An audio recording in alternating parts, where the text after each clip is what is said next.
Everybody, everybody talking about the Jones girl. Everybody, everybody talking about the Jones girl. Everybody talking about the Jones girl. Everybody talking about the Jones girl. Everybody talking about. Oh, no, no, no. Not everybody is talking about the Jones girl. Fred Parris and his group went into the basement of a New Haven, Connecticut church back in 1955 to record a song called In the Still of the Night, a song that Fred wrote. It was first released on the tiny Standard label out of New Haven, and it was the B-side to the Jones Girl.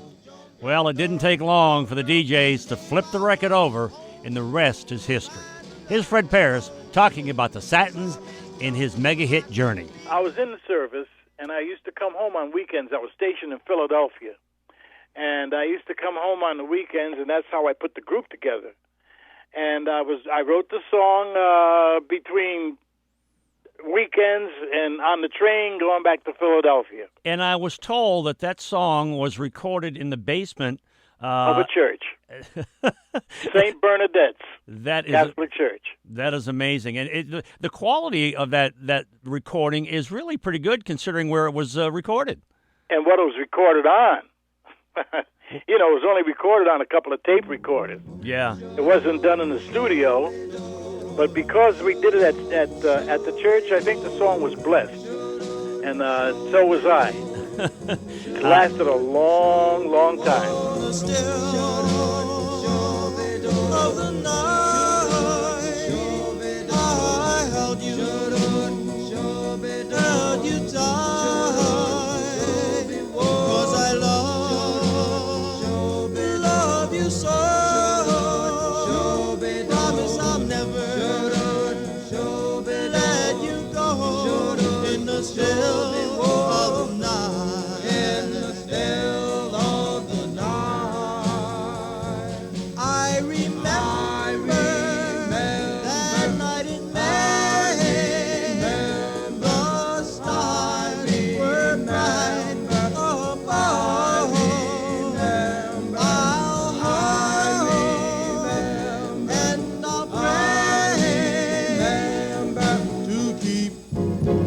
Precious love, well before the light, know me again with all of your might in the still of the night, in the still of the night.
It is without question the doo-wop national anthem. It is the most requested song played on any radio station that plays the oldies. Are you surprised at just how big that song has become and how it's had this staying power? I certainly am. I never expected it to do what it did because I felt as though it was just another doo-wop song. Well, it wasn't doo-wop at the time. It was rhythm and blues. It was just another one of the group songs like Earth Angel and Sincerely and so on. And I never expected it to last so long or to be in movies and recorded by so many luminaries like Ronnie Millsap and Johnny Mathis and Take Six. It's been done by many other artists, and they've been rather successful with it. What do you think the reason is for the staying power? Any idea? I guess, I don't know. It's just something magical about it that people like. I don't know if it's the melody or it's the mood or whatever, but I'm glad. Whatever it is, I'm happy about it. There was a lot of change back in the days when you recorded. There was a song that I played recently by the Wildwoods, only to find out that it was you. It was me. When the Swallows Come Back to Capistrano. Tell me about that. How did that happen? Jerry Granahan, are you familiar with him? Yes. He produced that. For some reason, they heard us do When the Swallows Come Back to Capistrano accidentally, and he liked it and said he'd like to produce it, and that's what we did. Why the Wildwoods as opposed to the Satins? Well, at that time, you kind of you change your name every once in a while to get airplay. Sometimes they wouldn't play it by the original group. But when they heard something new, a different group, then they gave it a shot, and that's what happened. That's a great song. It was no big hit or anything like that, but it's in my music book. It should be. It's a great song, and it's a great version. You do a really great job in that. Thank you. When the swallow back to Capistrano,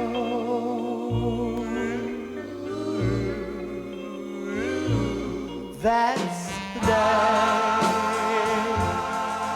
promise to come back to me. Yes, to me. When you whisper, swallow, farewell in Capistrano.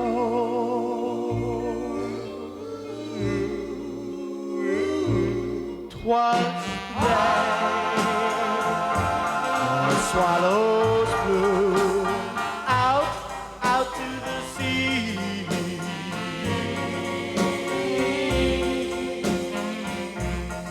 Well, the mission bells will ring,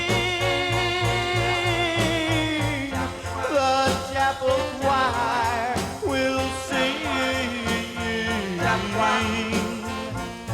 The happiness you bring will live in my memory. When the swallow back to Capistrano.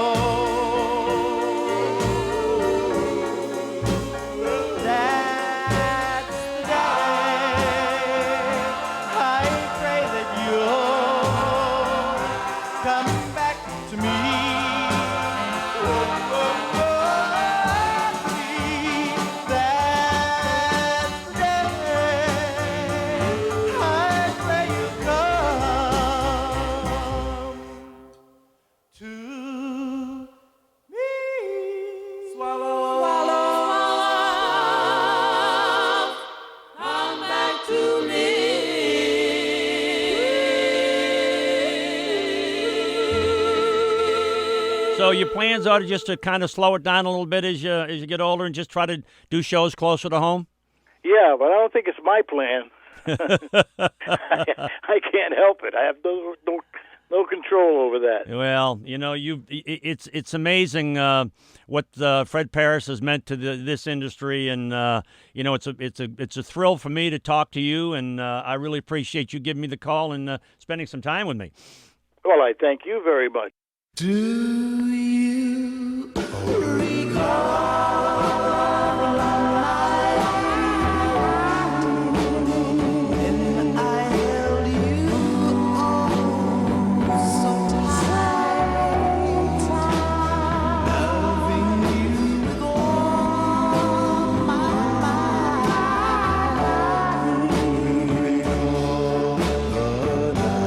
Do you recall?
pretty song. The Satins really did a lot of nice music, and Fred was just a great, great lead singer. I was somewhat surprised when he told me about how he wrote the song. You know, the main story is that he wrote the song in the still of the night while he was on guard duty. It was in the middle of the night. He put down his rifle, picked up his pen, and wrote the song, but Fred kind of remembers it a little bit differently, and, you know, who should know but Mr. Fred Parris. The other thing I thought was somewhat amazing is how back then the groups changed their name to get their records played. They were the Five Satins, but they also recorded as the Wildwoods. Fred also recorded as the Scarlets and the New Yorkers. Here's Fred on lead with the New Yorkers doing Dream a Little Dream. La, la, la, la.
That's Fred with the New Yorkers, who later became the Five Satins, with Dream a Little Dream. You know, shortly after I did the interview with Fred, he was doing a concert in his hometown in Connecticut, and he collapsed on stage, suffering from dehydration and heat exhaustion. They put him in the hospital.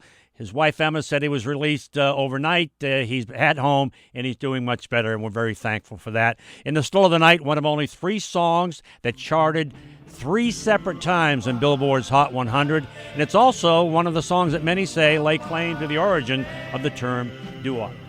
Here's one more from Fred Parris and the Five Satins. It's Wishing Ring, their last release from 1961 on the Ember label. I had a wishing ring. I would close my eyes and wish that it would bring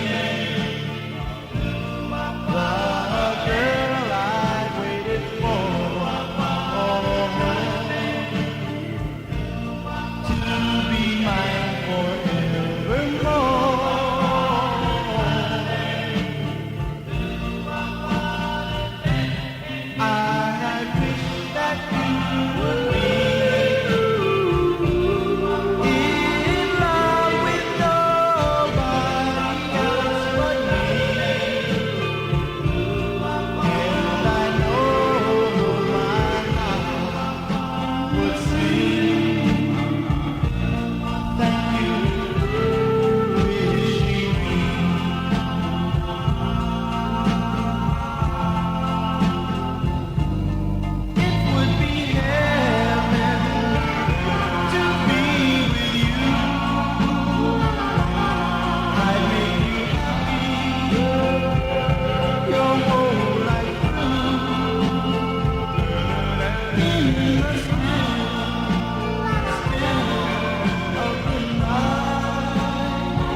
can't tell you just how thrilled I was to do that interview with Fred Parris a few weeks back.